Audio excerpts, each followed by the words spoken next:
This person had seen two cars with government plates, but people in it, they were plain clothes. They were committing horrific crimes, and in one case, they got to a teenager and they beheaded this teenager. This is no longer a protest movement. It's more like a war on civilians.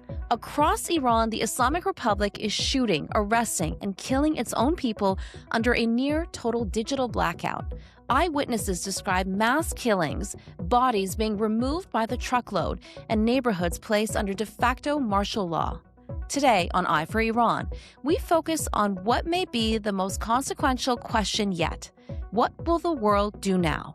In our first segment, I'm joined by Michael Makovsky and Blaise Misztal of the Jewish Institute for National Security of America, authors of a new paper arguing that the U.S. policy toward Iran must explicitly aim for regime collapse. They say any hesitation risks emboldening Tehran and abandoning Iranians risking their lives. A showdown of some kind coming that the United States will be there to help protect the Iranian people when that happens, or help protect our partners in the region. And then the next showdown will be the last one. It should be U.S. policy that to seek the collapse of this regime. In our second segment, Mehdi Yahyanejad, a longtime Iranian-American democracy activist. His nonprofit has helped smuggle Starlink to Iran. He joins us to share what his sources inside in Iran are reporting, despite the internet blackout. The brutality was much higher, and even machine guns stationed on the roofs, shooting at people and so on. And in our final segment, we turn to the human costs of this uprising. I'm joined by Dr. Nazak Tavakoli, co-founder of the Iranian Association of Human Rights and Allies, Iman Vaez, political activist, and Sogand Fakheri, Emmy Award-winning actress from the TV show Tehran, for a deeply personal conversation about fear, loss, resilience, and what this moment means for Iranians at home and in the diaspora. Do not lose hope, because even though it's the darkest hour of the Iranians in the past almost 48 years, we tell everybody who's been fighting for freedom, for democracy, for a better life for Iran. And we say that finally we got our Iran back. We kept our promise. We got to put our effort now. We got to be angry. We got to put our effort, and we got to do the best that we can to save our country. I'm Negar Moshahedi, and this is Eye for Iran. As Iran's streets turn into killing fields, the debate in Washington is no longer abstract. My first guests argue that the United States must stop treating the Islamic Republic as a permanent reality and instead make regime collapse an explicit goal of U.S. policy. Michael Makovsky is president and CEO of the Jewish Institute for National Security of America, and Blaise Misztal is JINSA's vice president for policy. Welcome to the program. Thanks for having us. Thank you for having us. It's a pleasure. So you're authors of a new paper that begins with a very stark conclusion. When it comes to this moment in Iran, it's regime collapse, and the rest is just commentary. Tell us what you mean by that.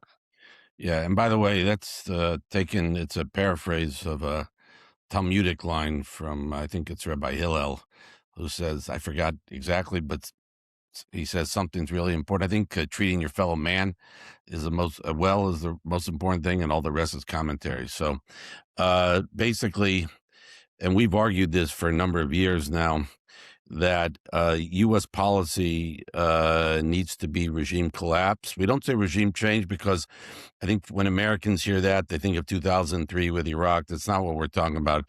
The regime will fall because it can only fall when the Iranian people bring it down, but it should be U.S. policy that to seek the collapse of this regime, and that means pressuring it in every way and doing in every possible way, but economics, every way.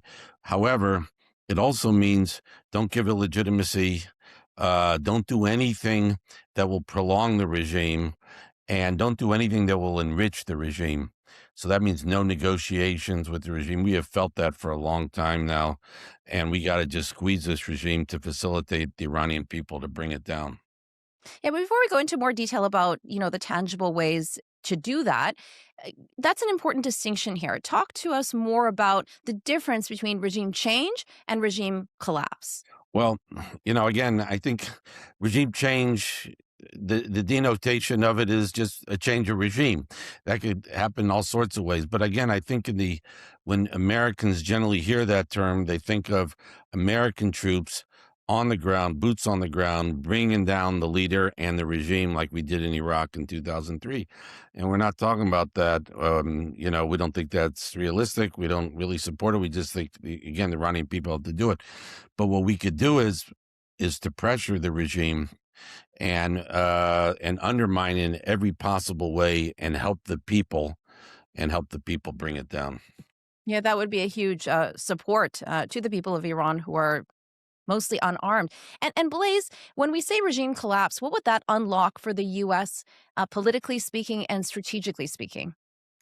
Yeah, well, I think it's important to look back at the history of U.S. relations and policy towards Iran, especially over the last 4 or 5 administrations, where we've had a policy of preventing a nuclear Iran, a policy of trying to stop the Islamic Republic's spread of terrorism, both in the Middle East and around the world. More recently, dealing with the threat of the ballistic missiles and drones that the Islamic Republic has. But that's always been sort of as far as American policy got. We had these problems that were clear and present problems, and we didn't really tie them back to the ideology and nature of the regime that we were dealing with. And that was maybe for a good reason, particularly when looking at the nuclear program. That clock was ticking so fast, and the clock on the regime's eventual passing from the stage maybe was ticking, but it wasn't clear when that alarm would go off. And so we had a clear and present problem to deal with, and that was the nuclear program. And anything else we just couldn't really focus on because we didn't know what the timing of it was. But 2 things changed dramatically in the last 6 months. One was Israel's Operation Rising Lion and the U.S. Operation Midnight Hammer, which stopped that nuclear clock, which bought time to focus on other things. And then obviously what the Iranian people have done in the past 2 weeks and coming to the streets and showing that they want to be free, they want to live under a different regime, which sped up that regime collapse clock. And I think that really gives U.S. policymakers a chance to focus on what the real problem is. Yes, it's a problem that Iran is the world's greatest state sponsor of terrorism. Yes, it's a problem that it's pursuing nuclear weapons. Yes, it's a problem that is building all these ballistic missiles and drones and other types of weapons. But all of that stems from it being the Islamic Republic of Iran. Yeah. And if we now have the chance not just to deal with those individual problems, but to deal with the root of the problem, the nature of this regime, then we create a chance for a whole different Middle East. We create a chance for peace in the region, freedom for the Iranians, a new partner with a Western-oriented, freedom-loving Iranian people as they once were. And I think that both makes the U.S. more secure, it makes the Iranians freer, it makes our partners in the region, whether that's the Israelis or our partners in the Gulf, more secure. And it really, I think, dramatically changes the geopolitical landscape. And at a time when the U.S. says it's more interested, whether that's in the Western Hemisphere or in the Pacific, dealing with the China threat, it takes away a lot of that stress and a lot of the reasons we keep going back to the Middle East. And so it's nothing but strategic upside for us. And Blaise, you talked about chance. Something like this, I mean, does it have a shelf life, a moment like this? I mean, I don't want to say it has a shelf life because that desire for freedom that the Iranian people have showed is not going to go away. I think it's a question of when and how often will it come back. And I think we've seen, if we just cast our eyes back over the last 15 or so years, that it does reappear. We had the 2009 Green Movement. We had 2017, 2018, 2019. We had Women, Freedom, Life Movement in 2022 onwards. The tempo is picking up, which I think shows how how illegitimate this regime in Tehran is. But when that next spark will come, no one can predict. And so I think, given the opportunity that we have, where Iran's terrorist proxies are down, the threat is so much lower, the nuclear program has been set back, and you have people in the streets, this is a moment like no other.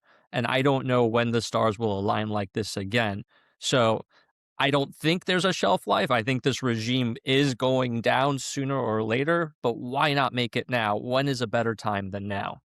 So that window of opportunity is there at this moment and should be taken. It's there for the taking. That's right. And can I add one thing to what Blaise said? Please do. Oh, sorry. And I would add, you got President Trump.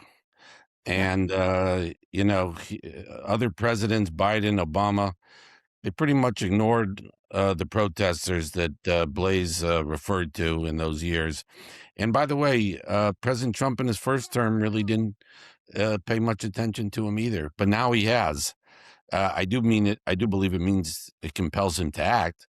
But he's also another element here, and he's completely unpredictable. But he's the first U.S. president, I think, to really express real genuine support and sympathy for the Iranian people when they rise up and protest. And I could add just one last thing, is that, again, we said, regime collapse and all the rest is commentary, because once you make that the policy, everything else follows from that. Yeah, everything else just falls into place. And Michael, you talked about President Trump, and he did say help is on the way. And that if you shoot, we're locked and loaded, we'll shoot you back. Tens of thousands of people have been killed so far. It seems like there hasn't been any consequences yet. I mean, he did enact tariffs. He placed tariffs on countries doing businesses with Iran, and there are already, secondary sanctions and whatnot. But once that red line has been crossed and nothing follows, what is the outcome of that? It's a good question. And look, there's been a tremendous slaughter of the Iranian people, obviously, and it's just horrendous. And, they turned off the internet. We couldn't see it all right away, but obviously we've learned about it, including reading it in Iran International and watching the clips on the website. I think that it compels them to act. It would have been with that kind of rhetoric, which was highly unusual for a U.S. president, highly unusual. I think it means he has to act, I think, for two reasons. One, for his own credibility, and two, to help change the dynamics on the ground. And I would just add that it would have been ideal if he would have acted during that slaughter, unfortunately, because the regime needed to be punished immediately, and the people of Iran needed to feel that the world was behind them and supporting them, and that would have been good. I don't know why he didn't do it. I mean, clearly there are allies in the region. I'm specifically talking about Arab allies that were against it. I think the Israelis were opposed, but I think that was more tactical. But I believe he still he has to act. I don't know if his action, what we'll do. Blaise and I have recommended various things, short-term and long-term things that the president could do. Short-term could be hitting senior IRGC and besieged leaders, pillars of this awful regime. You could give weapons to the opposition. You could quarantine the oil exports. You could do a number of things, some things short-term and long-term, but I think he still has an opportunity to do it. I don't know, given what's happened on the ground, how, if the people will be able to capitalize on that, if we'll reassure them and get them out on the streets again. I don't know if that moment is past for now. As Blaise said, I think it will come back. I just don't know when. But I think he has absolutely no choice but to do it, because if he doesn't do it, it will go down as an historic mistake. Not only that, the policy of deterrence, right, as well. Yeah, right. I mean, the Iranians have called his bluff for now. I believe he'll act because he knows he has to. I can't say that with 100% certainty. I just think he recognizes that. He's shown himself willing to make take dramatic action, daring actions in the past, including with Maduro and Soleimani and so on, and Midnight Hammer. So I think I wouldn't underestimate him on this, but if he doesn't, it will go down as a tragic mistake, I think, by the United States. And a question for you both, given that so much time has passed now, what is the single most effective thing that he could do, given where we're at this point, from the list of suggestions that you both had? All right, I'll take a couple. I'll leave the rest to Blaise, maybe. Again, going back to the beginning, I think he has to make clear this regime has to go, and there could be and there's no negotiations with this regime, and the U.S. will do whatever it can to help facilitate this regime leaving. It's not just the supreme leader; it's the regime.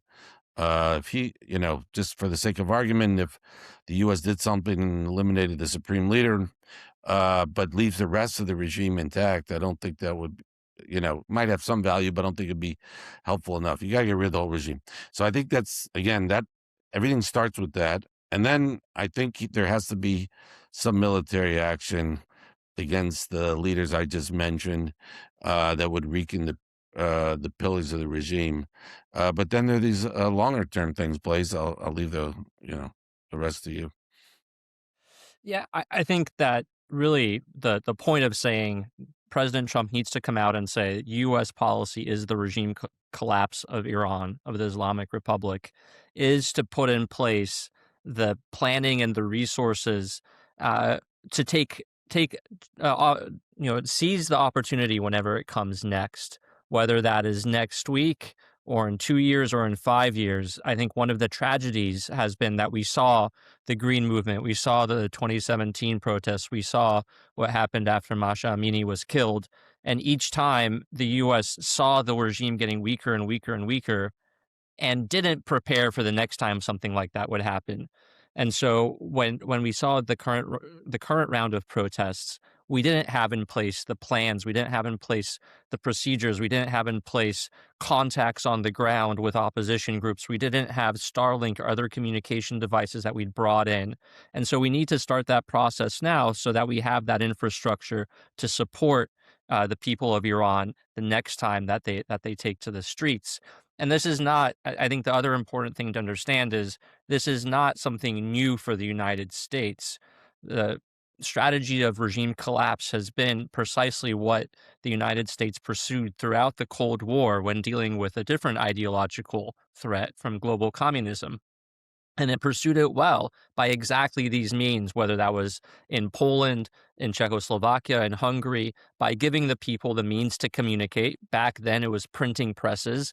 Now it's the internet, by helping them organize. And the other part of it is it's not just about strengthening the people of Iran, it's about weakening the regime as well. And so I think there's lots that we can be doing there, having a program, both public and covert, trying to encourage officials of the Iranian regime to defect. Yes, it's odious. Yes, we don't like them. Yes, they've done bad things, but we want the regime to crumble. And the best way to do that is to start peeling away its layers.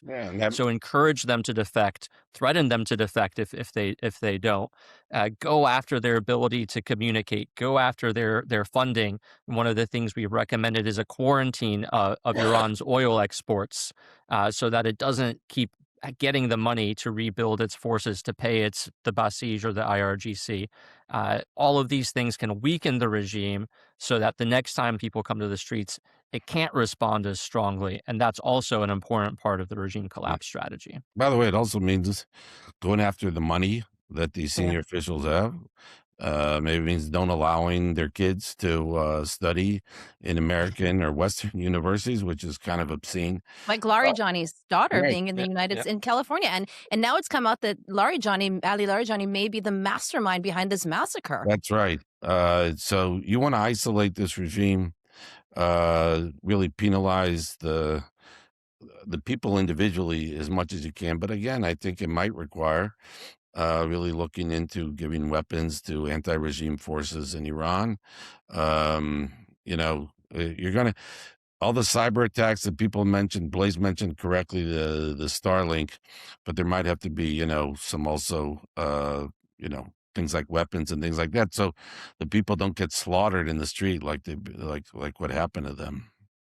Yeah, and the money factor is so critical because if they don't have the money to pay these security forces and these foreign mercenaries that they hired to kill, then obviously there wouldn't be any killing, right? In the Yeah, first place.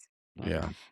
And there's been some confusing signals. So, I mean, there's military assets, as you know, that have moved to the Middle East. The F-1 5E Strike Eagle fighters. At the same time, when Trump was asked about this in Davos by CNBC, does this indicate that there's going to be a war with Iran? He was like, well, I sure hope not. We don't want to engage in war.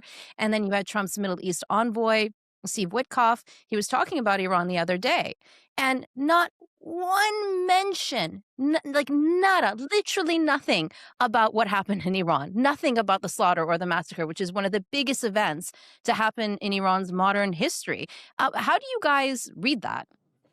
I wouldn't take it. I mean, we've seen this play itself out. We don't know how it's going to play it out, but we did see leading up to the 12-day war in June that Steve Witkoff was pursuing a deal, and I think that's what he knows how to do, and that's what he generally seeks to do, which is to get a deal. The president, I don't know if it means anything what he said one way or another. He also was talking about trying to get a deal right before the 12-day war, even when it was clear that, he understood that Israel's going to attack.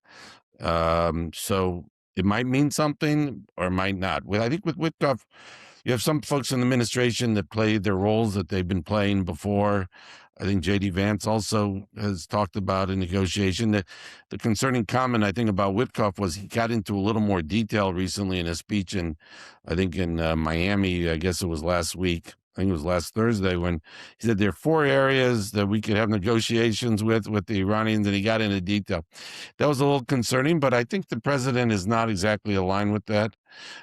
We haven't heard that as much. So I don't know. It might mean something. I wouldn't take it to mean something one way or another, as we saw in early June. Do you guys think that confusion is part of the policy? Because you're right. Before the 12-day war, they think, the attack happened on the Saturday and they had a meeting set up for the Monday. It certainly could be. I think one of the concerns that has been voiced is the possibility of an Iranian preemptive attack if they think that the United States is coming. A lot of damage that Iran could do either to U.S. bases along the Gulf or to U.S. partners in the Gulf or even to Israel, perhaps. And so perhaps the president is thinking twice about telegraphing if and when there's going to be a U.S. attack. But I think this is one where it's really hard to read the tea leaves of what exactly is going to happen. But it remains the case, as you pointed out, that there are military assets that have been moved to the Middle East that are still moving to the Middle East, like the USS Lincoln aircraft carrier and sort of the ships that are part of that battle group. So it certainly seems like that option is still on the table. Whether a decision has been made or not, it's hard to know. Yeah. I mean, just to go back to June, I mean, it was clear that there was leaks leading up to the 12-day war suggesting more friction between Israel and the United States than there really was. No, And I yeah, think there was none. that was purposeful. Now, maybe I'm being too hopeful here, and, president needs to be taken literally here, that this is what he wants to do, and he's not intending to do something. I have no idea, but I don't think what he said indicates something one way or another. Interesting. Yeah, it's interesting you mentioned those links. I was talking about that the other day with a colleague, and I was like, well, none of it turned out to be true anyways.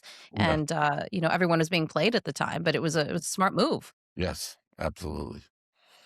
And just to end things here, where is this all headed?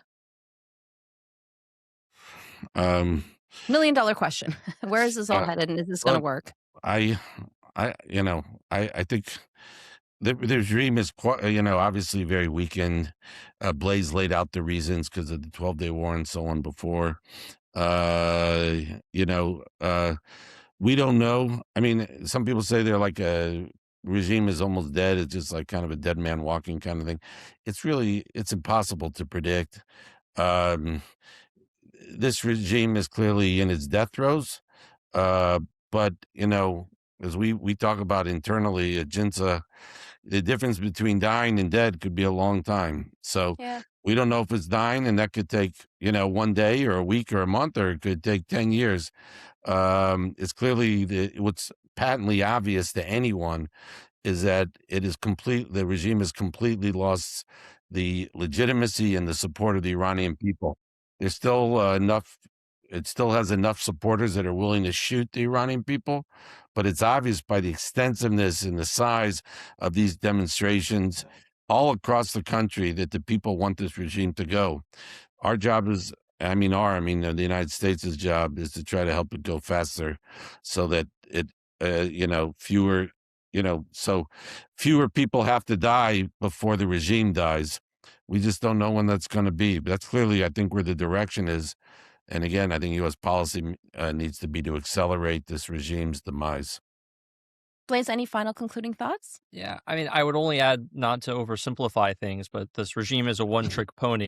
Whenever it's confronted with some sort of challenge, the only thing it knows how to do is lash out, whether that's internally at its own people or externally at Israel or the United States or our Gulf partners. And so, as Mike said, it's a dying regime, and I think the death throes are going to be violent. And so I think there is going to be more aggression, more violence, a showdown of some kind coming. And hope is that the United States will be there to help protect the Iranian people when that happens, or help protect our partners in the region. And then the next showdown will be the last one. Thank you very much, you both, for joining us today on Eye for Iran, and thank you for all the suggestions and advice you had. I hope they're listening. All right, great. Thank you Thanks very for much having us for on. your time. Thanks for having us.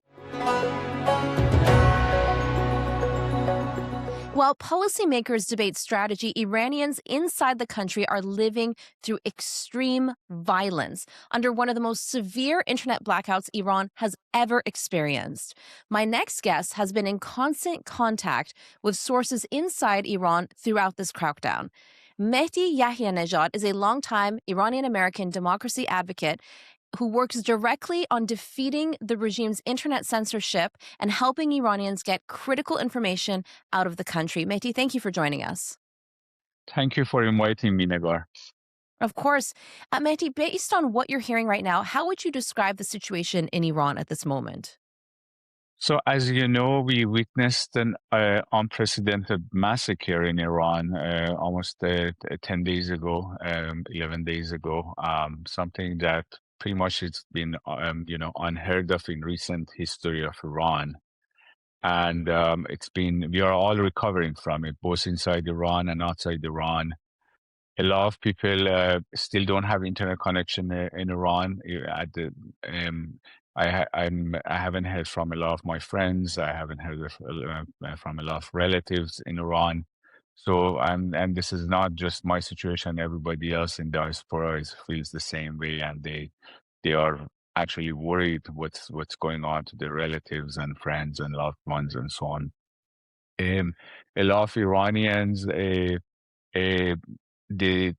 what they witnessed and what they experienced has shocked them to the core. They are even unable to really tell their stories. They're just recovering from what happened, and they're slowly trying to, stay calm and tell their stories. Throughout that process, throughout those few days that there was an intense internet shutdown, basically there was no other connection other than Starlink access. I was able to be in touch with a number of Iranians inside Iran. We had been sending Starlinks to Iran in the past, so I was in touch with a number of them. Some of them, of course, Yeah, you helped smuggle them in, right? You helped get that. Yes, so we helped.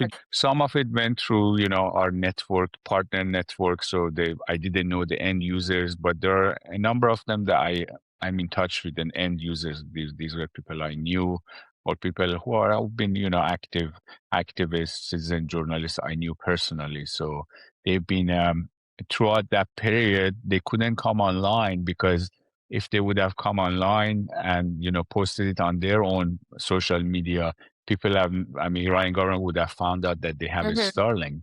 So as a And kill result, them. It's punishable by yeah, death. so they will confiscate their Starlink. It would arrest them. It could have accused them of spying and all that. So in a lot of these cases, these people were online. They were witnessing all these things we were writing, but they couldn't say anything. Yeah. So they were sending all their material, all their stories, all the narrative to me. So I was in a lot of times I was rewriting them because these are You could be people their who voice. I could be their voice, and I was rewriting because these are people who post on X, they post on Instagram. People even might recognize their writing, so I had to rewrite their stories before publication because I wanted to make sure that there's no signature, there's no fingerprint of their Wow. writing in the text. A lot of times I was taking their text, translating it to English using ChatGPT, and then translating back the English one with the ChatGPT to Persian, and I was using the basically the second version of the Persian version to publish it in Persian. So that was what was going on, and of course I heard a lot of really heartbreaking stories from Iran. One of the stories that I heard that really impacted me was this was an audio of a contact sent me from a distributor in Tehran who had received a call from a small town, and the person, a young man, I don't know what age, he'd said the owner's daughter was killed. Firstly, I'd asked can you delay cashing our check? And the distributor had asked why, and he said because the owner's daughter was killed, and the distributor had said, "Aren't you son of the owner?" And it said yes, and the distributor had said, this is did they kill your sister? And he was, apparently was just in total shock and said, yes, they killed my sister. And he just, he, in a calm but in shocked fashion, he was describing what happened. And this was just one of the stories that people, they were still processing what happened. There was another audio I've received. I haven't published it yet. I actually shared it with NPR, so they might use it in a story. It was a father who comes to the door, and he didn't realize that his son has been outside. He thought that his son was asleep, and he finds this body on the ground that fell on his face. He turns him over, and he suddenly realizes that this is his son who was dying, who was injured, badly injured, and was dying. So this was witnessed by a woman who was running away from the shooters, and she had stopped at that door, and she witnessed this story. So it was basically just he witnessed, and he was shocked because he didn't know his son was outside. So there are a lot of these stories. For example, in Rasht or Karaj, they pretty much gone down a lot of people. It was a massacre. In some areas, people try to take over police stations or a governor's palace and so on. But in a lot of other places, there just was a random shooting. They killed a lot of people just by random shooting to scare people and send them home, basically. So I think a lot more stories are gonna come out just in the next few days. A lot of these, one story I received was from a contact who I talked to a brother of someone who was killed, and this brother had said, "I'm holding on to this video." He had taken the entire episode on camera, and it said, "I'm holding on to this until internet comes back because I want to publish it myself. I don't want to, Wow. I want to be the one And who what was the shows this video? to the." So the entire, his brother was killed, and he had this on camera. Basically, the entire time that his brother was, in process of dying. And he had to hold on to this because he wanted to show it to the world. Once the internet comes back, he wants to be the one who does it, and he doesn't want to share it with anybody else. Of course. So there are a lot of these stories, and we witness more videos and horrific scenes, unfortunately, in the next few weeks potentially. Of course, Iranian government has brought back the internet partially. I think probably one reason they've done it because they want to signal that the situation is okay.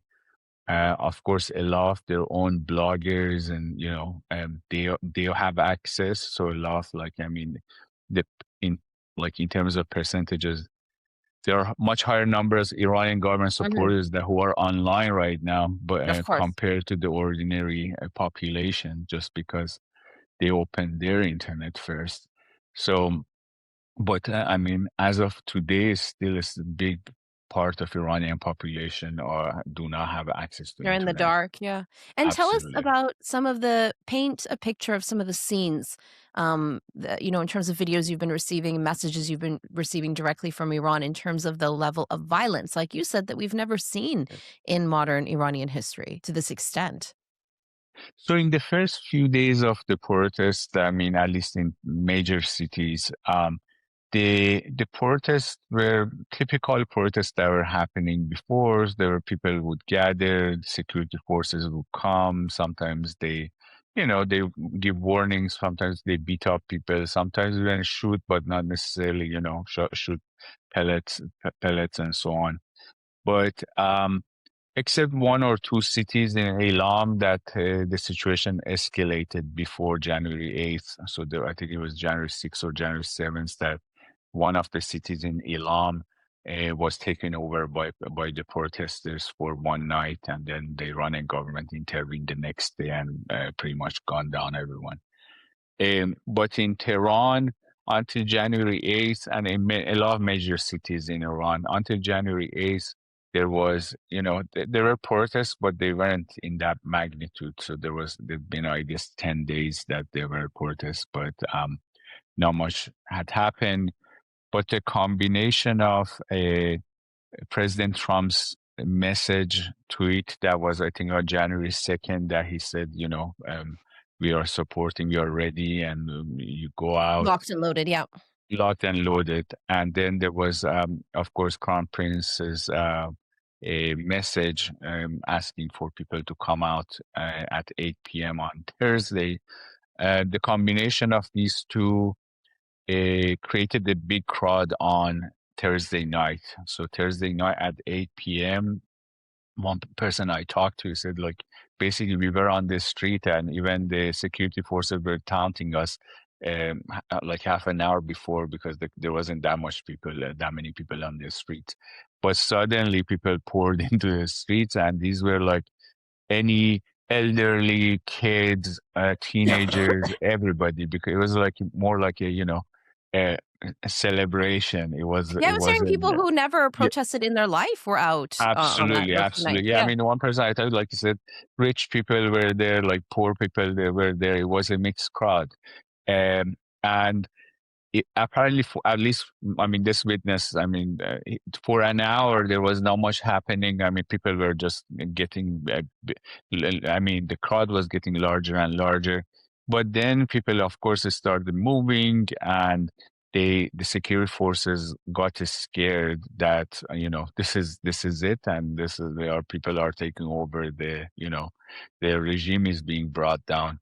So they suddenly became a lot more brutal and started shooting. Of course, in places that people tried to take over the police stations and governor houses and so on, the brutality was much higher, and there was even machine guns stationed on the roofs shooting at people and so on. But even in a lot of other places, there were a lot of random shootings, so it wasn't innocent bystanders. Absolutely.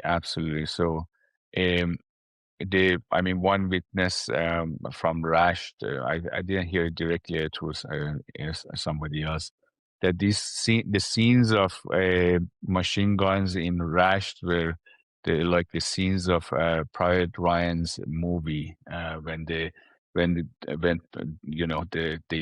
on Normandy, and kind of all those Germans were ready with the machine guns, and they killed tons of soldiers right away. So this was the scenes people witnessed in Iran at the time of these protests in places like Rashd, in places like Fardis of Karaj, who had a lot of casualties in South Iran. I think one thing that was significant, we have to remember, it was the videos that came out from Zak's medical forensic center. So I think if it wasn't for those videos, the world wouldn't know the magnitude of these killings, because I think even the videos that have come out of the protest and the killings on the streets so far can't really show the magnitude and the numbers of people who got killed. Layers and layers of dead body bags, right? Absolutely. So those videos, pretty much it became like a proof that a massacre has been taking place. There was no way for the Iranian government to really deny this. Of course, it's been unprecedented that they put out a number that, like, I think now it's 2,900 or 2,800 from them, yeah, which is much from them. much more higher than, yeah. So this was like, if Iranian government says, there were 3,000 people killed, you have to multiply that more, by 10. Yeah. So that's and of course, human rights groups have so far their numbers, I think, is at 16,000, 17,000. Yeah, some as high as 20 and could go up further, because absolutely. There's the bodies that have been identified with names, and then there's actual dead bodies, right? So that there's where the difference in count can come from, in case people are wondering why there's a discrepancy. It's how they calculate it, right? Right. And what they factor into the calculation there, unfortunately. And tell us, I was just reading some posts that you had that you're hearing of beheadings. Yes, I'm in one witness. So in this case, this person had seen two cars with government plates, but people in it, they were plain clothes. So they were and they were not part of the security forces. They were doing their own things, basically, and they were committing horrific crimes. And in one case, they got to a teenager, and they beheaded this teenager. So it's just the witness, unfortunately, is not in a good situation at the moment, so he can't openly share what he saw. His story is longer and even more horrific. And I'm not allowed to share the entire story, but he had seen. They could identify him too, right? Yes, for anyone absolutely. Who may, So a lot of these people, they're in hiding, they're afraid, they are in a very fragile and bad situation. But he had witnessed beheading, and of course, this is just one account. There are other accounts, and there are in a lot of these cases. There was one video I saw. There was a security forces attacked the protester with a machete, and tried to hit him or her. I couldn't exactly tell. It was from far away. So these cases have happened. They were armed with knives. They were armed with all sorts of weapons to cause damage. And part of it, why they do this type of things is, of course, to come and say, it wasn't security forces. They were like all these foreign agents who were doing these things. as if why should a foreign agent come and, behead a teenager? If there was foreign agents who would have come after you guys and, No kidding. So yeah, that's a big propaganda lie from the regime that's coming out, and I'm seeing it in a lot of Western media by a lot of folks that sit in, think tanks and high up universities that are repeating this regime narrative. Absolutely. I wouldn't be surprised, for example, protesters attacking Basij stations or police stations, even in some cases, maybe Which is mosques part of a that are, revolution anyways. yeah, That's how, part of a yeah. revolutionary actions, or even mosques that are, some of these mosques are besieged bases. They are Yeah, not they're like, headquarters for them, a they are lot of not them. just, they are not like a, mosque as a mosque. Like they are actually No, it's places not a that place of prayer and worship like you would think in the Western way of thinking absolutely, paradigm. Yeah. absolutely. So yeah, so there's been those cases, but I mean, all these other things that happened. I mean, this is Iranian government itself that's, of course, doing these damages to show them to the Iranian public.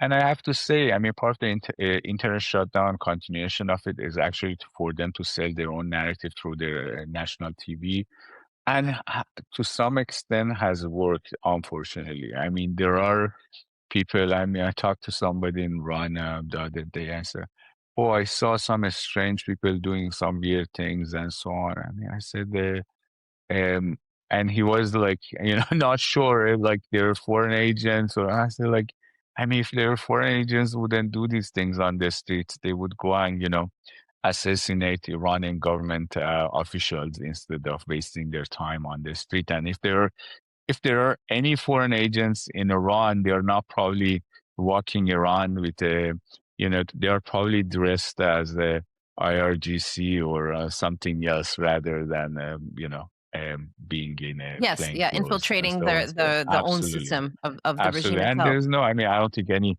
foreign state would waste their agents doing things that, could be high risk with no much reward. But that propaganda, unfortunately, is working to some extent. I mean, there are people, the reason they do this is just to create questions in people's mind. They don't need to necessarily fully believe it. It's, even people who are putting out this propaganda, they know this, that people are not necessarily going to believe in it. But as long as there's like a question on people's mind, maybe this happened, maybe there is such a thing. That's enough for them, and that's pretty much the role of propaganda in a lot of Yeah, and times, the especially. confusion, right, that comes with it. Because Absolutely, I spoke to an absolutely. eyewitness, Kiarash, who recently left Iran just a few days ago, and he was in Saadat Abad in a neighborhood in Yes. Tehran, and he saw somebody. He's like, I don't know if it was a man underneath it or a woman, but dressed in a chador, shooting at bystanders, and so Wow. many people dropped dead in front of him. I mean, obviously, he understands that was coming from the regime, but this is a Mhm. tactic, like you said. Of course, definitely. And they were also, I mean, from some of the things we've heard, the regime agents were part of, they sometimes dress up as protesters. They come, I mean, to recognize the protester leaders and so on. So all these things happen. I mean, in one video I Yeah, they saw, infiltrate just as much as they totally infiltrate. They yeah. try also to partly to recognize the leaders on the streets, to also to help their own agents when they get trapped or when they fall off of their motorcycles and so on. And one video I saw was people attacked one of these IRGC guys who fell off of his motorcycle, and I mean, of course, these, teenagers and the youth, I mean, started attacking him and kicking him and so on. There was one person who came with a white jacket, which was everybody else was wearing black, and I think people mostly wearing black at night because they wanna, it helps them to it's harder to see them and so on. So this person came with a white jacket, completely, I mean, identifiable. Came and saved that person on the ground, basically protected him and asked everybody not to kick and so on. And later, I saw a bunch of comments which totally made sense that these are they send their agents with a totally different clothing that's identifiable. So um, basically, sharpshooters recognize them and not mistake them with the protesters. So that's probably the tactic that I saw in the video. I mean, in that case, probably it was one of their own agents that saved the IRGC guy on the ground by Wow. stopping the protesters from kicking. That makes sense, or else why they wouldn't do that in any other occasion. Absolutely. And is there any, I know you talked about some stories that you've received. Is there any one that really, really just weighs heavily on your heart that you'd like to get out right now, that you want the world to know? I think that was the story that I mentioned, that the distributor, I mean, I listened to the audio. It was really heartbreaking because you see that these people who are poor, I mean, they are, they don't have the money for that check to, and they have to make a call at this situation when they've lost their daughter. They have to make a call to the distributor to ask for the check not to get cashed. So they are living, um, they just by day, and at this such a difficult time, they still have to remember that their check needs to be, stopped from getting cash. So these are people who are in really despair, poverty, and very difficult life. And then all these things are happening to them. So that was one of the stories, kind of combination, seeing the combination of poverty and the combination of tragedy to this scale. I think it was. I still remember it and think about it. Yeah, it's just so sad. And there was one Iranian that I saw online who came back after, a week of of blackout, who had sporadic, internet service coming in and out, and wrote, "We lived through hell. We will never be the same people again." What does that tell you about this moment and how it's changed Iranian society and Iranian people? I think, in Iran, of course, we saw, a number three protests since in past 10 years, and we saw 2009. Um, but the extent of brutality, the extent of murder, the extent of killings is just, I think, has shocked everyone. And to some extent, even people didn't expect that their countrymen could do this. It's Neither did I. Neither did I. it's just sometimes I wonder. One person was saying this. It's maybe not nice to say, but he was saying like it's the karma of what we did in Syria to the Syrian people, and that we were. Of course, we didn't do it. It was this government, it was the IRGC, and so on. But as a nation, we are paying the price of what happened in Syria, and a lot of these killers probably, got trained in Syria, and to this extent that they don't care. That person who beheaded a teenager. The witness says he looked Iranian. He didn't look foreigner. So he wasn't like, a Lebanese Hezbollah, or he wasn't like an Iraqi Hashbushaidi or something. So he looked Iranian. These people, a lot of them are Iranians, and they just became murderers in Syria, a lot of them, and they came back. They are the same as Daesh and ISIS.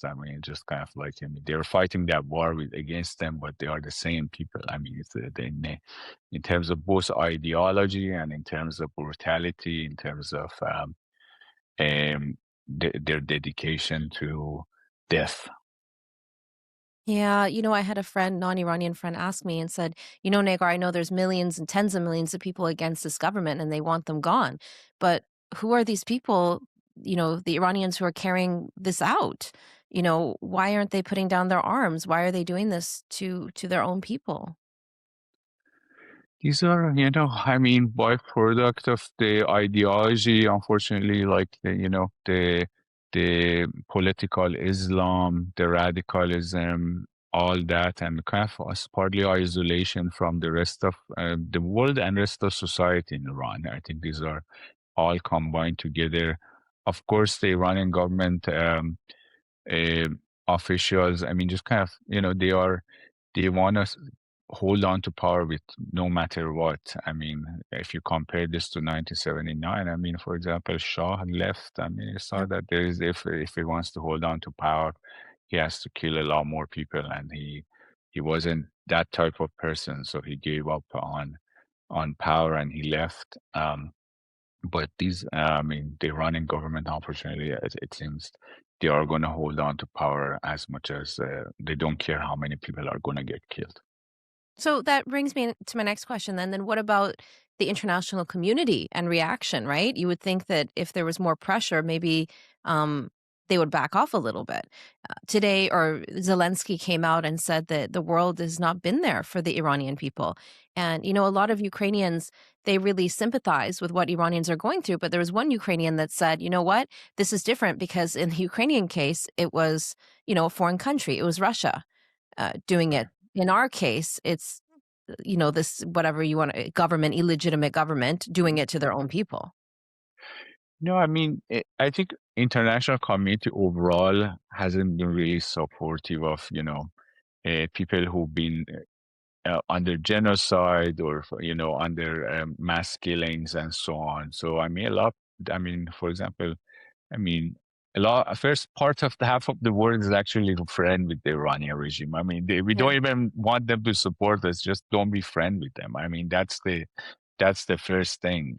And then a lot of these places, I mean, like Europe, for example, continues to have its strong relationship. They just summon these ambassadors. I mean, they tell them next, don't do this, and they say, okay, we're not going to do it next time. I mean, that's like, It's ridiculous. as if nothing happened. So, I mean, of course, yeah, they call them, they go to the foreign ministries of European countries, and they say, don't do it next time, and okay, we're not going to do it next time. So that's the extent of. I mean, they haven't kicked out any of the ambassadors. They haven't. Labeled IRGC as a terrorist organization, despite the fact that, I mean, this is not the first protest that IRGC has been doing this, and there's been multiple times. And these things have impact. I mean, once you put IRGC on their terrorism label, it becomes much harder for them to travel. It becomes much harder for them to finance their operations, both inside, outside Iran. It becomes overall, it weakens them in Iran. And if it weakens them in Iran, I mean, if the national army gets stronger, that has long-term ramifications, I mean, internally and so on. So the fact that Europe has resisted doing this for, past 7 years that the Iranians have been calling for this in the diaspora, it just shows they don't care. I mean, they don't care as much. And of course, they they are paying the price in other ways. I mean, through the mass migrations, through like all the chaos that has pursued as a result of mass migrations in the European countries, causing the extreme right to rise and so on. So all these things are connected. I don't know why they don't see that. So. No, I definitely agree with you. And what do people inside Iran that you've been in contact with, what is the one thing that they want the outside world, especially governments, to know about what is happening to them? They want, first, they want their story to be heard, and they want to be taken seriously. Like, I mean, they want support. Of course, the type of support is, mixed. There are a lot of people who want intervention. They want it tomorrow. There are people who don't want intervention. They have mixed feelings about it because they don't know what's going to happen. There are a lot of unknowns. They don't trust the actors who are going to, implement that intervention. So there are but what is, I think, I hear from everyone, it's universal, is that we want solidarity, we want support. It's just the question, the shape. I mean, if there is a country who doesn't want to be involved through intervention, they could send a medical ship to Dubai to help Iranians, or to send them medical supplies to Iraqi Kurdistan that could be carried to people in Iran. So there's a lot could be done. It's just the will needs to be there, the intention needs to be there, and then I think there can be actions. So. And just to end things here, Mehdi Jan, can you tell us a little bit about some of the victims that you're learning about? There are, we see people who have been, the people who've been on X, I mean, on Twitter, they've been killed. There are people, young people, old people. It's just, this morning, I saw a picture of 3 brothers who've been killed in Kiraj. So these are, not Entire a, family wiped out. yeah, entire family wiped out. I mean, I saw last night they had a celebration for someone who was killed, and it was really sad. It just kind of like, having the music and clapping while you see all of them are really deeply sad. They just, they don't want to, they want to have a new way of celebrating, this afterlife for the person. They and through this you see also the changes in Iranian society. I mean, this is like, it's how much things have changed. Um, I think people are gonna find their way. I mean, of course, we have to see what's going to happen. A lot of it is not necessarily in the hand of Iranian people themselves, and some of it, of course, is gonna be decided outside Iran, and the Iranian people don't necessarily have any agency in it. But even if that doesn't happen, Iranian people, I think they're strong and they're gonna come back from this and they're gonna find their way how to move forward. And Khamenei, I mean, regardless of what's going to happen, I don't think he's gonna, he's not gonna be there forever. So, and he's gonna be gone, and he's not gonna be, he's gonna be remembered as one of the most murderous rulers of Iran. Yes. Yes, he will definitely go down in history, even like Bashar al-Assad, definitely. Thank you so much, Mehdi, for joining us today and for sharing those stories. It's so important for it to get out to the rest of the world. Thank you, Negar. Thank you for inviting me.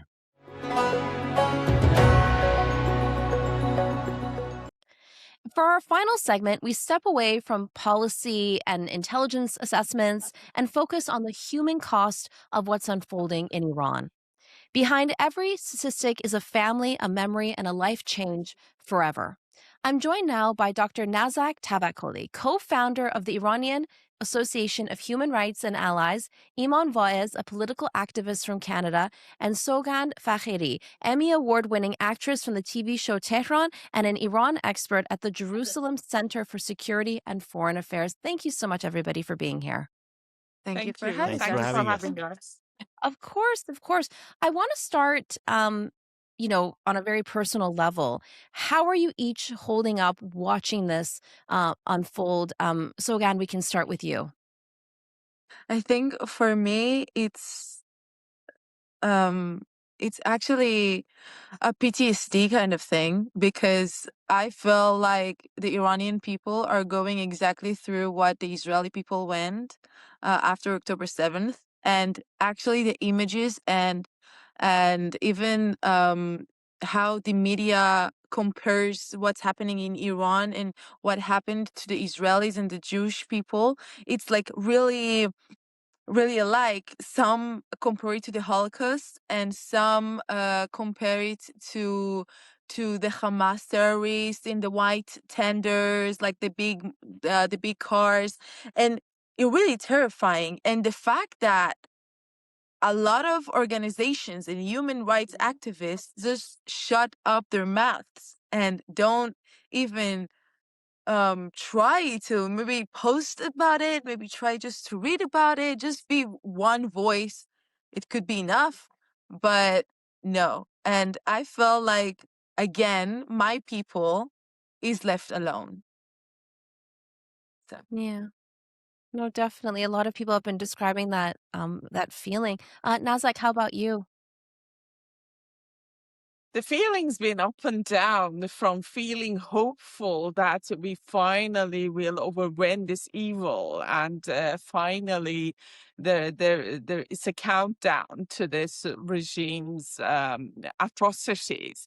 At the same time, when we hear the news and so many killed, massacred, and day by day, as the communication is more and more between us and within the Iran, we hear stories close to home and horrendous stories. So this is beyond imagination. I believe it's crime against humanity, a massacre that no one can even imagine.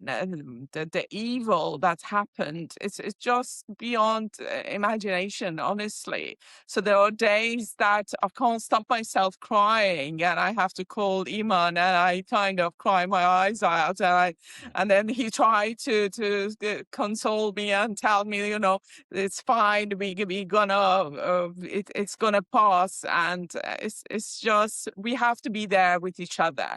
What this has brought is a strong unity and a bond between us. I think we are all together now in it, and we know that, because otherwise we can't get over it. There is no return. We have to win this, otherwise it's going to be devastating. So this is between it's the sensation and the feelings of all this upheaval, that it's horrendous, honestly. But there is that element of hope there. Iman, how about you? For me, I've been in the streets of Iran before, back in 2000s, student strikes, and also back in 2009 Green Movement. I've seen how they act, how they kill everybody, how they do it, but I never thought it's gonna be this much. Like the way they kill people, it was nobody ever seen it. Like in the recent years, we never seen any government do such a crime. And as Nazak said, like I'm sad, but at the same time I'm really hopeful, because we know it's gonna come with a great cost, and they're gonna kill people. But we never had this unity before in the past few, like 47 years. We never had a true opposition. We never had such a support from all the Western countries. Like we see, like back in 2022, it was mostly like condolences, or Yeah. like it was more like a gesture. Now we Yeah, see the more cutting off action. their hair from Yeah, it some movie was. stars, Yeah, etc. Yeah. yeah, but now it seems like they are actually taking steps, and I'm really hopeful. Especially now, I see that's a lot of movement in the Middle East with the U.S. Navy, and we are optimistic that they finally come, and Donald Trump keep his promise and come and help Iranians, because we can't win this game without the support of other countries. We can only compare this government with Nazi Germany, or the Pol Pot in Cambodia. Like they're that type of government, and we definitely need support. We need them to come and help us. Yeah.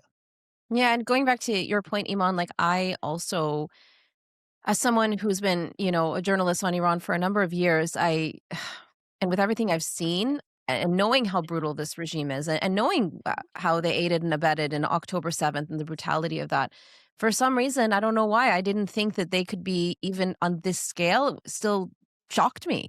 And to see Iranians doing this to their own people, right? It's something that's next level. Do any of you guys, I mean, obviously without putting anyone in jeopardy, do any of you guys have any family or friends back in Iran? Yeah. We all do. Yeah. Do you guys want to talk about how your what the reaction has been like there, and if you're able to get a hold of anybody at all, potentially, and share some of their stories with me? Whoever wants to go first. I mostly have friends, and these friends are kind of weird friends because I didn't grow up with them, and I didn't know them until I was 18. And when Tehran came out, they started texting me with the worst words ever. How did you manage to play a Basiji Muslim girl? You know how much we hate them. Like it was like amazing. It was great. I was like, yay, I did it. You hate me. Great. I brought the emotion of people into this. And I became really close to some of them, and a lot of them aren't from Tehran. Like they're from Khuzestan and Ahvaz and so many other places that on those places, killing people is so much easier. Like to the regime, when it comes to Tehran, they try to be like more civil or try to make it less brutal, I feel. And somehow the, I don't know, the periphery, you say, that like the people that the places that are in the center and are in the Yeah. center communities, they get like so much brutality. Like the Baluchis, they are one of the most oppressed communities in Iran, and I feel like in those years they texted me and they let me know what's happening, and in 2019, and then the Mahsa Amini movement, like it was a thing. And then during the 12 days war, even we could text, and I lived in Spain, so they could call me or tell me what's happening. And um even then, that, I mean, like, it was a true war between Israel and the Islamic Republic. It was crazy. And you would have thought that maybe back then you wouldn't be able to have normal communicating, but when it happens now, it's like it feels like a true war, like something that the regime is actually scared of. Because since January 8th or 9th, something like that, I stopped receiving any messages from my friends. Wow. And I actually said it last night on national TV in Israel, that I'm scared that maybe because of me, or maybe because they got caught and they went through their messages or DMs, like we know it happens. Maybe something that happened to them. And if any one of them is watching it right now, because I know Iranians love this channel and they get a lot, just for you to know, I love you and I still support you, even though you can text me back. That's so sweet. That's so sweet. And you mentioned, Sogand, what a really good point, that it's like a war, right? Like I've been describing this as, it's no longer a protest movement. It's gone beyond a revolution. This is essentially the Islamic Republic waging a war on its own people. And that's the scenes that are unfolding. But people who are unarmed, right? Where, Exactly. they're not equivalent on both sides, People are obviously, fighting right? with stones when But they get shot in the head. yeah, Yeah, exactly. And this is what a regime that's under survival mode does, because they are feared exactly. of the power of the people. Yeah. And that was a really beautiful message that you had out there. Nazak, what about you? And then Iman. I can tell you a personal story. My father was executed when I was 10, and he was in prison for 1 year.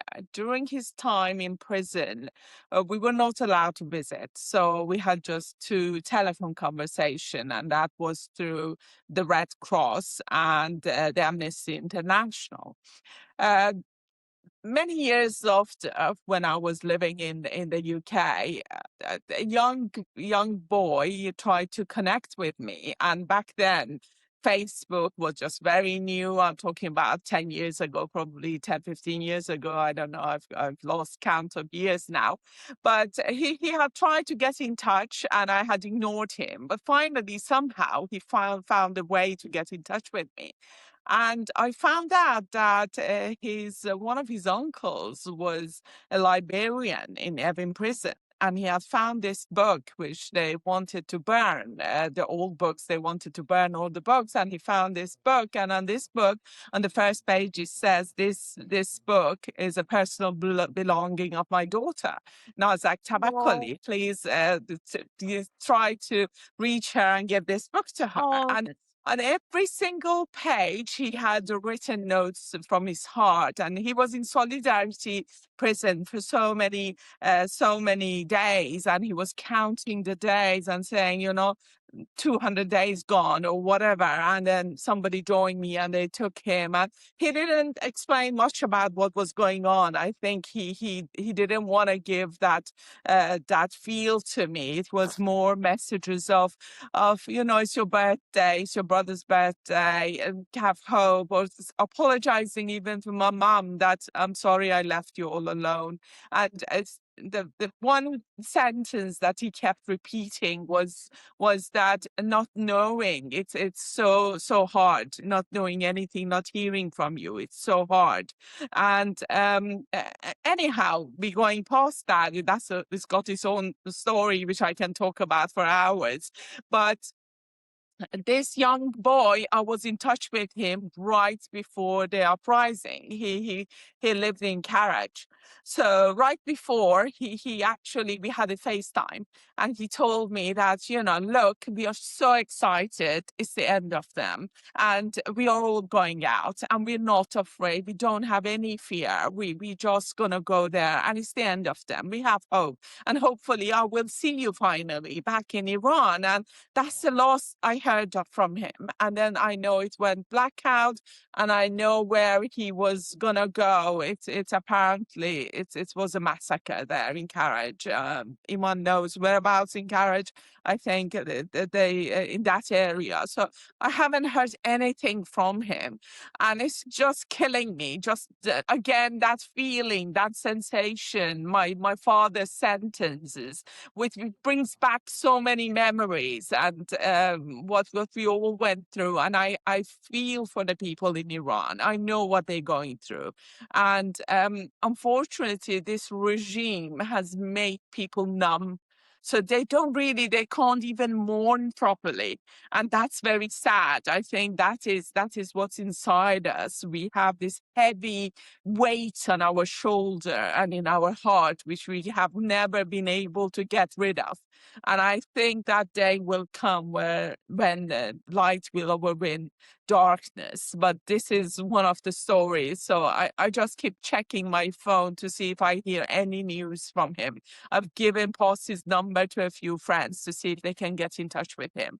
And I just hope he's all right. But I know many people are not, and there's no difference. I think we are all a family now. It doesn't matter if I know the person or not. When they tell me that's from 4-year-old been killed up to a 90-year-old, and as you say, they go into hospitals, and I just don't know. I'm speechless. I'm speechless. The crimes against humanity here is just beyond words.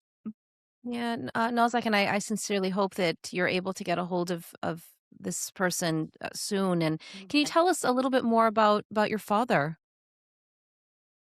My father, he was a very kind person, and he truly loved his country. I remember that he had a discussion with my mom right before he was arrested. My mom asked him to flee the country, and his response was that if I leave, who's gonna be here to build a beautiful country for my children to live in? And this is my country, this is my people, and we cannot let go that easily. I'm here and I'm standing strong.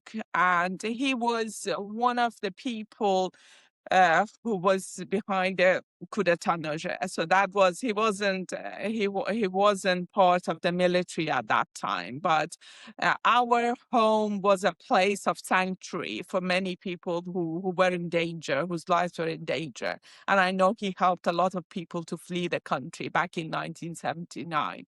And they arrested his whole group one night. They came, and I was only 9 or 10, and I remember it clearly how they came into our home and how they ransacked the whole place, and how brutally they were hitting him and shouting at us. And we were just in one little room, all of us, scared, not knowing what's going to happen. For months, we didn't know even which prison he was in. And finally, my mom found out. And then, even then, he was in Evin, I think it's called 209, if I'm right, that part of prison where they have all the political prisoners. Yeah. Yes, and after exactly a year, I had a phone call. So, obviously there were no cell phones back then. So they told me, we have good news for you. We have killed your father. And I was 10 years old, and I was hoping for him to be freed any minute. But that's the numbness that I say. What do you say to that? And because they never gave us, we never saw the body. So we never, it was in my dreams. Every night when I went to bed, I remember dreaming that this was all a dream by itself, and it wasn't true. And my father would open the door and come in, and I would hear his laughter any minute. And well, at some point I had to deal with it and deal with reality. And I'm sure I'm not alone in this. My story is one of many, and I'm sure we all have a lot to write about. And one day we all gonna have a biography writing, and it's gonna be a fascinating story in a way. We are all traumatized, 4 generations of us. And I'm not here alone, but this is just part of it. I can talk about it for hours, but I don't think we have time. And I'm sure Iman wants to say something as well. No. He's been And very before we polite get and to listening to me. And before we get to Iman, I just want to say how proud you should be of yourself for carrying on your father's legacy. Obviously, you have beautifully. I do. Every little thing, I think it helps. I think silence is betrayal. And that is what we have to every single person. Doesn't matter if they're Iranian or not. We cannot stay silent towards these atrocities. So we do every little thing that it possibly can in this situation. We do a lot of lobbying and organizing and behind the scene connecting people, networking, and helping those in need financially, and a lot of little things that is everyday thing. You have seminars after seminars, being on the phone, and our life has not been the same. Honestly, it's just it's a lot of interruption in the normal life and in the workload. As today, I had to cancel a couple of patients, but I said, Yeah, hey, thank you for that. You're a this doctor. is more Thank you for- important. Iran needs me. The people need me, so I will be there. And tomorrow noon, our Shahbanu, she has announced a day of mourning. So at 12 o'clock. So I've actually put an announcement in my surgery because I can't take another day off. So I thought, okay, I'm going to do this together with my patients and my staff. So no matter where they're from. So we're going to have candles, and we're going to have a minute of silence, and we're going to honor those who lost their lives here. So it's an everyday thing for us. I want the people in Iran to know that we are with you. We are behind you. Every minute of the day, our thoughts are with you. Yes, of course. And Iman, do you have family or friends still back home, and are you able to get in touch with them? I have a lot of friends back home and family members too.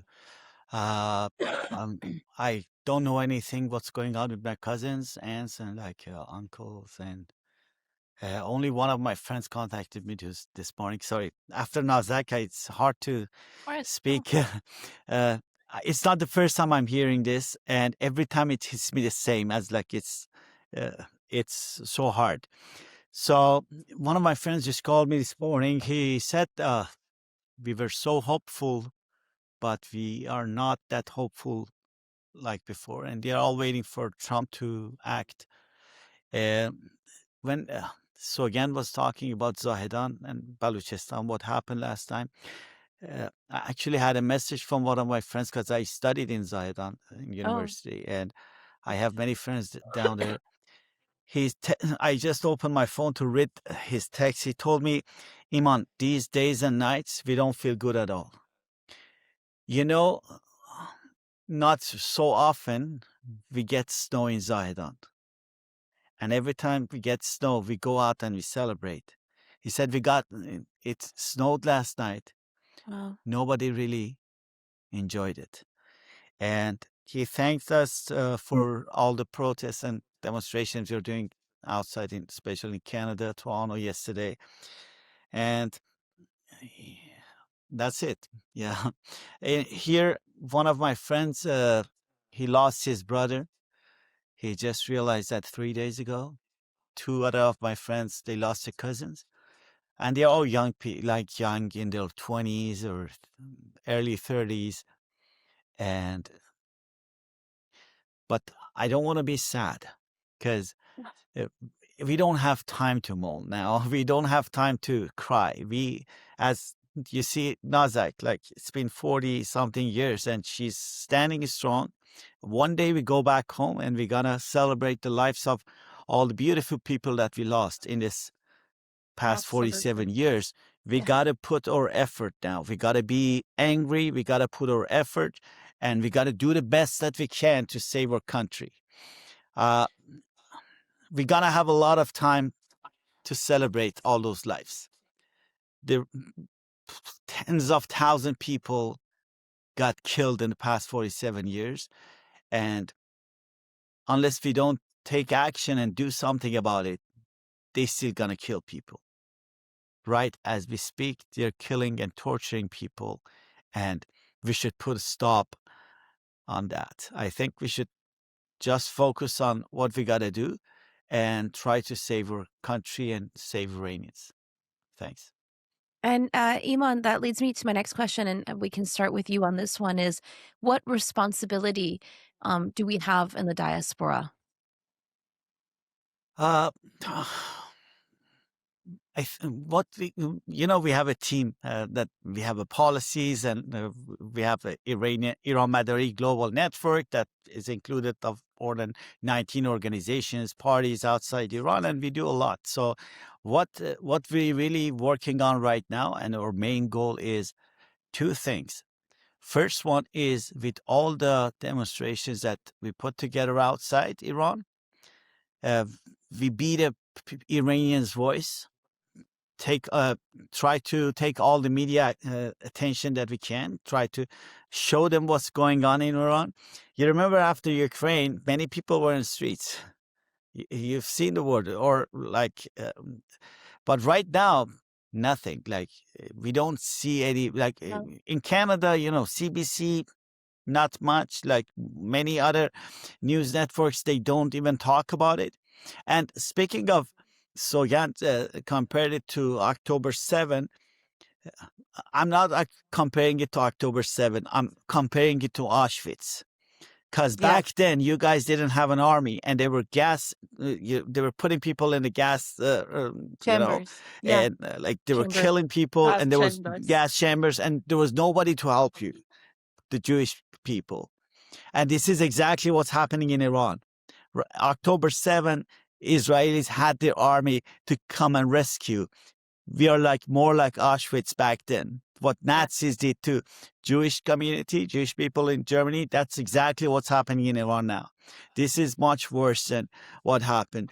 And one thing is that, and the next thing is they've got to finally come and sit down with the opposition. Today there was this announcement in the EU Parliament. Yes, IRGC is terrorist, this and that, but you got to sit down with the opposition. You should come out. Like, you can't always try to play in between and not be so. You got to be frank. We have an opposition. People in Iran called his name. People in Iran called Crown Prince Reza Pahlavi. People in Iran called Crown Prince Reza Pahlavi outside Iran. In Toronto, it was more than 100,000 people in Toronto, 70,000 in Vancouver. Come on, what else you need? You're waiting for? Sit down with him. You got to sit down with him. He has a team. He has more than 100 people working with him. Back in Munich, the first Munich that me and Nazak were part of, there were 30 organizations. Now in Munich, the second one, back in July, there was over 400 activists and groups. They showed up. And we have a big opposition right now. He has a lot of experts, technocrats, people who is consultants. And we have a big team and we have a leader. They got to sit down with him. What I can say, I'm an activist, I'm involved. Yes, I can say something, but they got to talk to the opposition because they know what they want. Because I don't have, I know things, but everybody knows a little bit from their network. But his team, they know exactly what's going on in Iran. They are connected. There are reports that coming out that shows that some of the military and like the police, and they didn't join the Islamic government to like kill people, and they got arrested. 5, I guess, it come out 5 of them got killed. Some were 5 killed, yeah. police was killed because they Yeah. didn't want to join them. So people, they have a network. 50-something thousand people like registered in the QR code. They got to actually talk to the opposition and try to help them. They can't just decide by themselves. Trump, his team should sit down with the opposition, see what we want, what they can do, and with the joint forces of the Western countries, EU, United States, Israelis, like Bibi spoke to people a lot, so many times, but we need more. I know he's quiet right now because U.S. said we got to take charge, but what happened? 10,000, tens of thousands people got killed, but we need real action, and they got to sit down with Crown Prince, his team. We have a team, like back in 2022, they were trying to figure out who is the opposition. Now we know. And did you see that picture that the guy wrote with his blood, Javid Shah, on the walls? Like, how else they got to show you that we have an opposition and who they are calling. So they got to talk to him, and they got to sit down with him, and they got to come up with action. That's the only thing. We got to just be the voice and tell him, go and talk to him. Support our opposition. We have one. We have a good one. Everybody is calling for him. And that's the only thing we need. Yeah. And Sogand, Sogand, if you could give one message to the people of Iran right now, what would it be? Wow. I have so much to say, but if there's one thing I can say is that do not lose hope, because even though it's the darkest hour of the Iranians in the past almost 48 years, besides the moment that this regime got in charge, is that don't lose hope. And not only me, and I think I'm one of the youngest people who have their voice out there in the diaspora, but is that we won't stop fighting, and no blood will be just a blood. It will be a life, like Iman said, where we will celebrate the lives.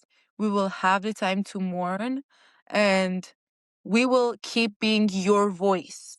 As one of the outlets, international outlets, asked me last week, what do you think we should do? And I was like, we shouldn't do anything. It's not about our opinions. It's not about what do you want for Iran. It's what about Iranians want for Iran. And when they get their lives on the line, asking for the Shah for return, it doesn't matter. You don't live in Iran. You don't know what's happening in Iran. Exactly. You don't know about their families, history, or anything. If the people in Iran are getting killed and they know what danger they are in for protesting and uprising, then this is what matters. And that's what I'm here to say, that we will keep being their voice, no matter what. That's a beautiful message. And Nazak, just to end with you, if you could imagine Iran after this moment, and given everything that you've been through since you were a child and your father was taken from you and killed, how would you imagine Iran? How would I imagine it? And I used to travel a lot with my father. I've been to up north to the south, and I imagine a day in the cemetery, probably, where me, Iman, all the friends, we are there. We have the mellow music, and we have wine, and we have and we say we tell everybody who's been fighting for freedom, for democracy, for a better life for Iran, and we say that finally we got our Iran back. We kept our promise, and we wish that you were here with us, but we are sure sure that your soul is here and you can feel us, you can sense us, and bringing back the happiness to the streets of Iran, bringing the sense of peace to the lives of every single person living there. They deserve better than this, and it's just the feeling of finally we achieved a goal, and we have achieved something, and we are here together, united. We did it all together. It has never been a one man's job. The prince has a team behind him, and he said the same thing again and again. He's repeated his message, and he wants a secular, democratic Iran. So I'm just glad a lot of people have opened their eyes to what he's really been repeating year after year, and we are all behind him, and we're sure that we can get Iran back and bring it to the glorious path that it deserves. May we have brighter days ahead of us. Thank you so much to all of you. I can't tell you how much I appreciate you guys opening up and speaking on such a deeply personal level. It means a lot. Thank you for having us. Javid Shah. Thanks for having پاینده ایران، پاینده ملت ایران. If you like this episode, you can hit the like button, and you can leave us a comment and just let us know what you think. You can sign up for our weekly briefing newsletter at iranintl.com/newsletter. And you can also check out our dedicated English website at iranintl.com/en.